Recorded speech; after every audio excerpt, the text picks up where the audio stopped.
Sejarah tentang Kerajaan Pali, Kerajaan Sriboja.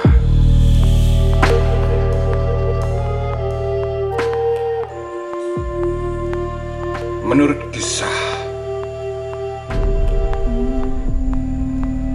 mengenai kerajaan-kerajaan di Sumatera pada abad kelima, yaitu pada tahun 422 Saka atau 500 Masehi, di bumi Sumatera terdapat dua kerajaan besar, yaitu Kerajaan Pali yang terletak di Sumatera bagian utara atau Swarna Bumi bagian utara, dan Kerajaan Melayu yang disebut dengan Sriboja yang berada di bagian selatan dan tengah bagian selatan.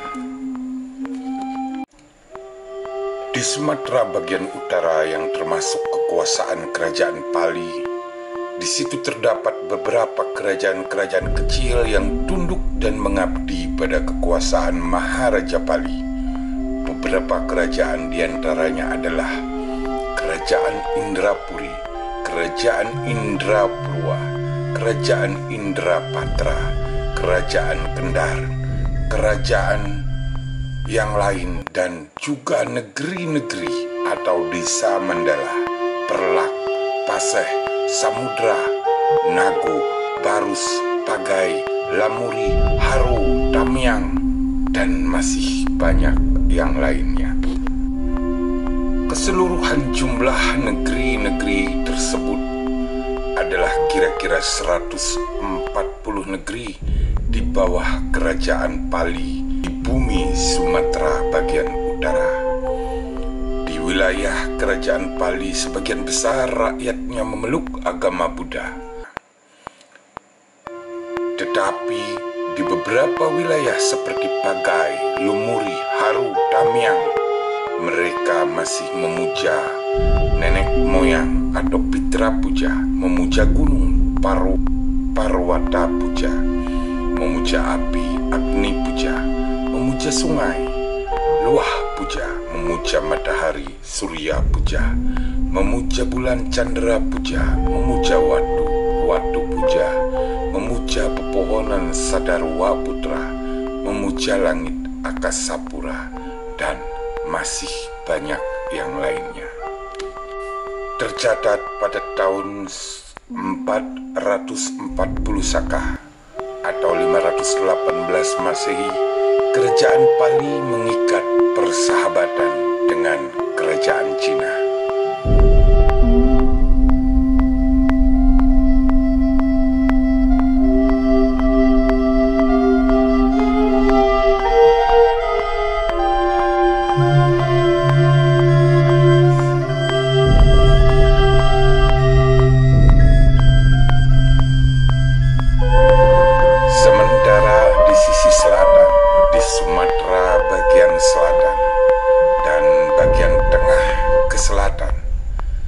Adalah kekuasaan dari Kerajaan Melayu Sriboja.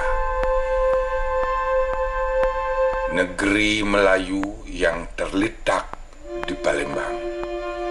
Di wilayah Melayu terdapat lebih dari 100 negeri besar dan kecil. Beberapa ada yang cukup besar, namun semuanya tunduk di bawah kekuasaan Kerajaan Melayu Sriboja. Kerajaan-kerajaan kecil yang bernaung di bawah Kerajaan Sriboja adalah Kerajaan Sriwijaya. Raja Sriwijaya di Jambi wilayahnya, Jambi Mandalanira. Kerajaan Tulang Bawang, Kerajaan Siak, Kerajaan Rokan, Kampai, Pane, Bangka, Balitung, Nias, Tanjung Kidul, dan masih banyak lagi. Tercatat pada tahun 439 Saka, 517 Masehi, Kerajaan Melayu Sriboja mengikat persahabatan dengan Kerajaan Cina. Dan masyarakat yang ada di wilayah tersebut, di wilayah Kerajaan Melayu Sriboja, memeluk ajaran agama Buddha.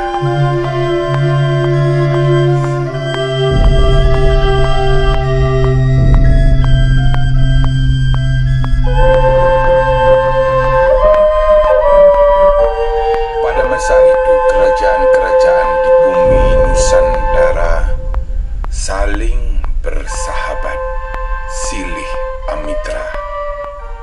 Demikian pula kerajaan Melayu bersahabat dengan kerajaan Tarumanegara, bersahabat dengan kerajaan Pali, kerajaan Bakulapura, kerajaan Cina, kerajaan Keling, dan hampir semua kerajaan di bumi Nusantara, serta negeri-negeri lain di luar Nusantara, sabrang Nusantara.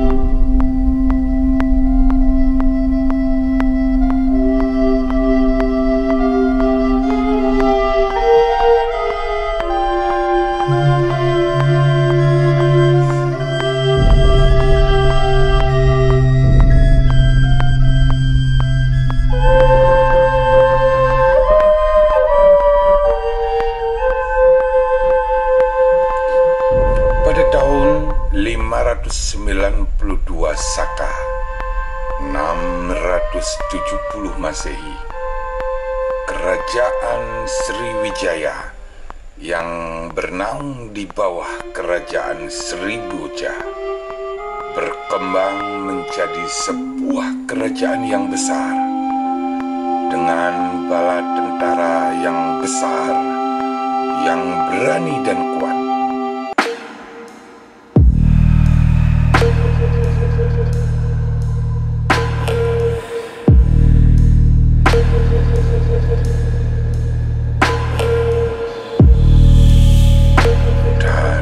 Sriwijaya mulai melakukan pengambil alihan wilayah-wilayah yang berada di dalam kekuasaan Kerajaan Melayu Sriboja.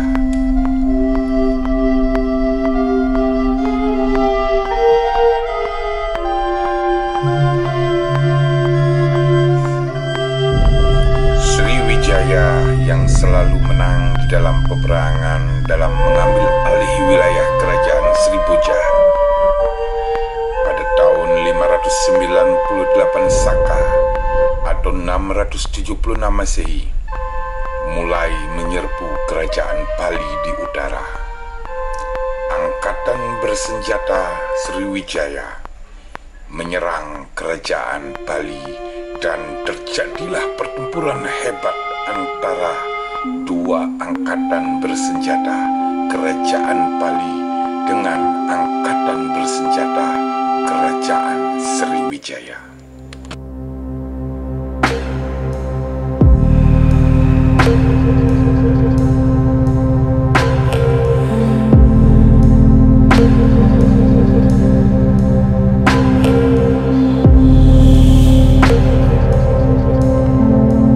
Sementara itu Kerajaan Kendar yang telah lama menjadi negara merdeka, yaitu sejak tahun 485 Saka atau 563 Masehi, juga mempunyai ikatan persahabatan dengan Kerajaan Cina.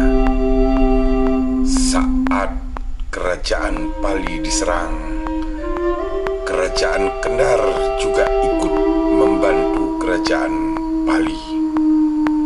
Namun Kerajaan Kendar juga dapat dikalahkan. Kerajaan Pali dapat ditaklukkan oleh Sriwijaya.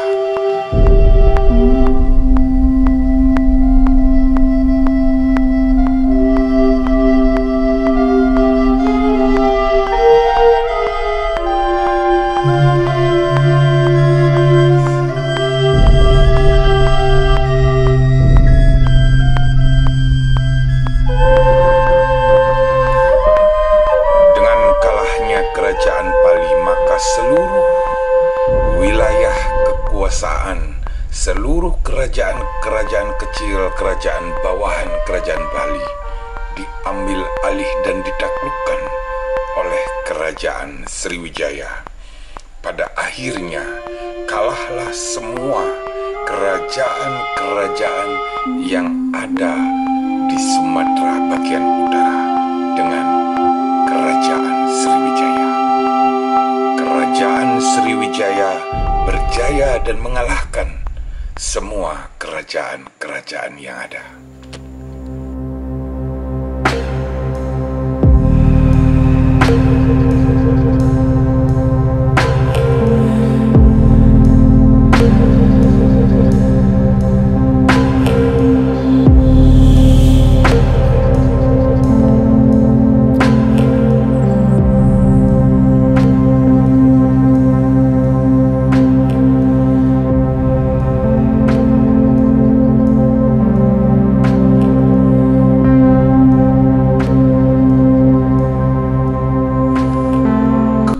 Yang dialamin oleh kerajaan Bali menyebabkan sebagian dari penduduk kerajaan Bali, pembesar-pembesar kerajaan Bali dan sebagian juga dari angkatan perang kerajaan Bali harus pergi dari kerajaannya, mengungsi keluar dari Sumatera.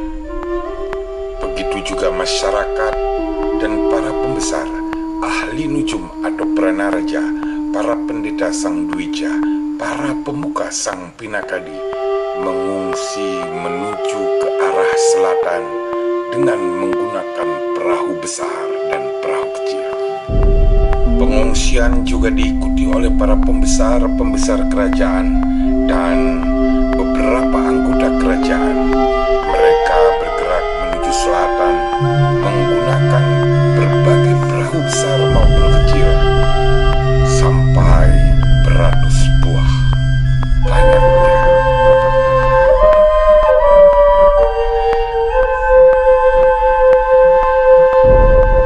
Ada yang menuju Pulau Jawa, yaitu berhenti dan menetap di kerajaan Indraprastha, kerajaan yang sejaman dengan Tarumanegara yang berada di lereng timur Gunung Ciremai.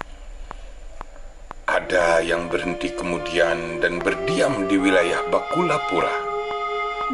Ada juga yang berhenti dan kemudian berdiam di Semenanjung Mahasin atau Ujung Medini Mahasin. Ada yang ke Jawa Tengah, ada yang ke Jawa Timur, dan masih banyak lagi yang lainnya.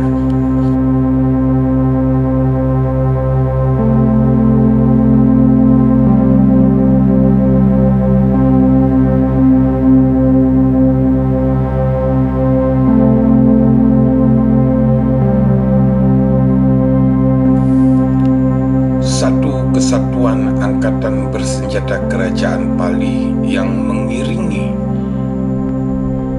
keturunan raja-raja Bali dan para pembesar-pembesar kerajaan Bali. Kemudian dan berlabuh di Pulau Lembu atau Nusa Goh. Kesatuan angkatan bersenjata kerajaan Bali yang lengkap dengan berbagai perlengkapan kerajaannya berlabuh dan bermukim di Pulau Lembu atau Nusa Goh.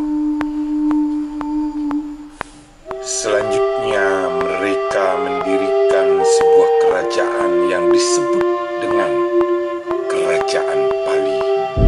Mereka mendirikan kembali Kerajaan Bali, namun yang terletak di Pulau Lembu atau di Nusa Goh. Kerajaan ini kemudian dikenal dan disebut dengan Kerajaan Bali atau Nehar sinebut Raja Bali.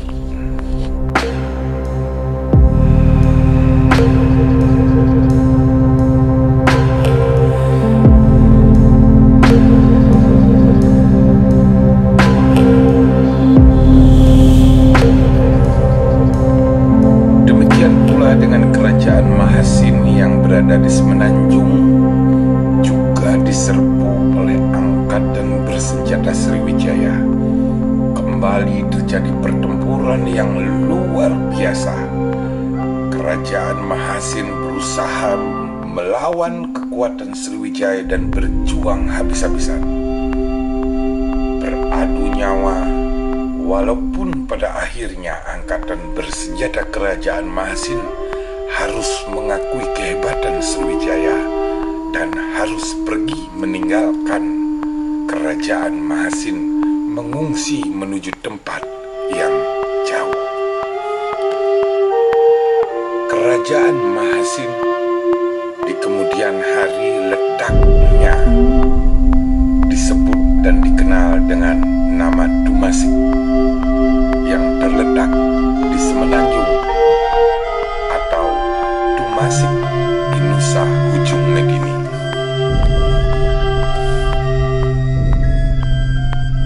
Angkatan bersenjata kerajaan Mahasin yang dikalahkan akhirnya melakukan pengungsian. Sisa-sisa pasukan Mahasin tersebut semuanya mengungsi menaiki berapa puluh perahu menuju arah selatan. Kemudian mereka berhenti dan bermukim di negeri Banjar yang berada di bumi Tanjung Pura, yaitu Kalimantan bagian selatan atau Bakulapura Bangkidul. Setelah mereka di sana menetap dan bermukim, mereka kembali mendirikan kerajaan mereka di negeri Banjar yang kemudian dikenal dengan Kerajaan Banjarmasin.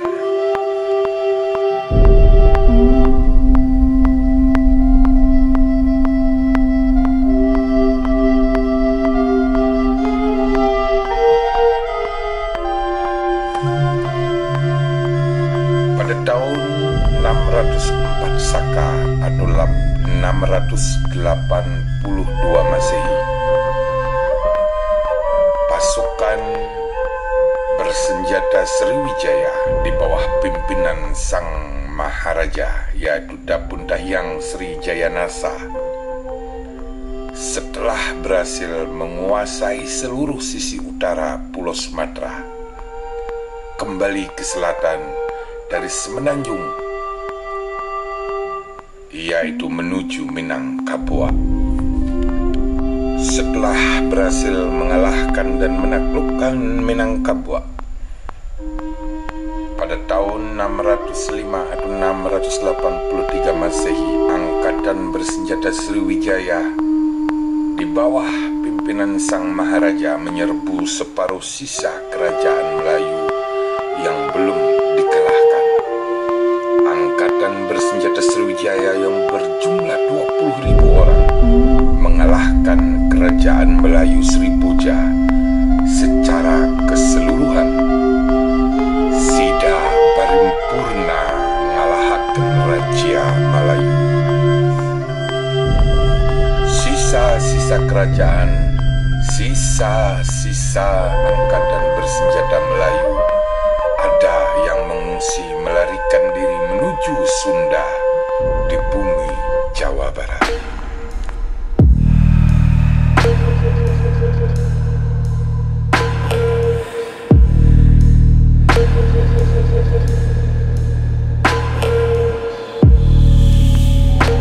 Dengan telah ditundukkannya Pali di sisi utara dan kemudian ditundukkannya Sriboja di sisi selatan, maka Sriwijaya menguasai seluruh wilayah Kepulauan Sumatera. Dan atas kemenangan itu, kerajaan Sriwijaya pada tahun 684, Raja Sri Jayanasa mendirikan tanda peringatan Sri Jayanasa Magui Sitya berupa prasasti di Sri Kesetra bersama para pengikutnya dengan harapan tidak ada lagi perlawanan dan sejahteralah semua masyarakat, baik dari kalangan rendah, menengah ataupun utama di bawah kekuasaan Kerajaan Sriwijaya.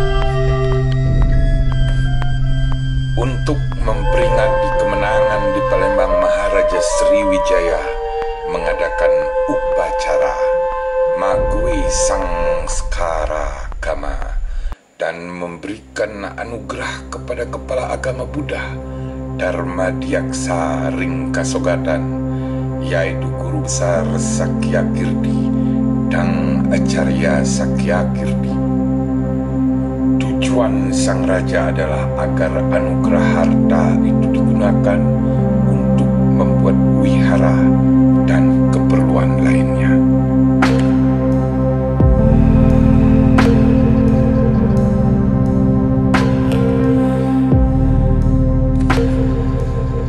Pada waktu itu, hadir sekalian raja-raja taklukan yang ada di seluruh Sumatera, serta semua pemimpin-pemimpin wilayah atau negari-negari yang berada di bawah kekuasaan Maharaja Sriwijaya, yaitu para kaum Sang Pinakadi, para pemuka kaum Sang Pinakadi, para ahli nujum Sang Pranaraja, pembesar kerajaan Mantri Raja, perwira angkatan bersenjata Sang Tanda, panglima angkatan bersenjata Sang Baladika Wadyabala, panglima angkatan laut Senapati Sarwajala, dan duta-duta dari negara sahabat, kepala agama Buddha, kepala agama Nirwana, pendeta Dwija, para sangga, biksu, biksuni, upasaka,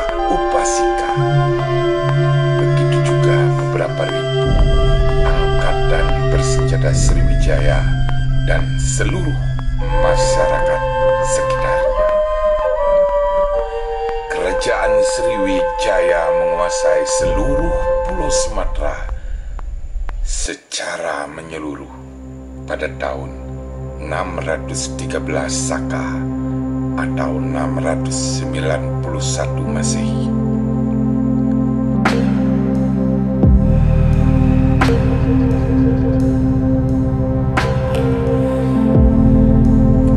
Inilah catatan yang tertulis di dalam naskah Wangsakerta. Kerajaan Pali yang dikalahkan di Sumatera bagian utara kemudian berpindah dan mendirikan kerajaan baru di Nusa Goh atau Nusa Lembu yang dikenal dengan Kerajaan Bali.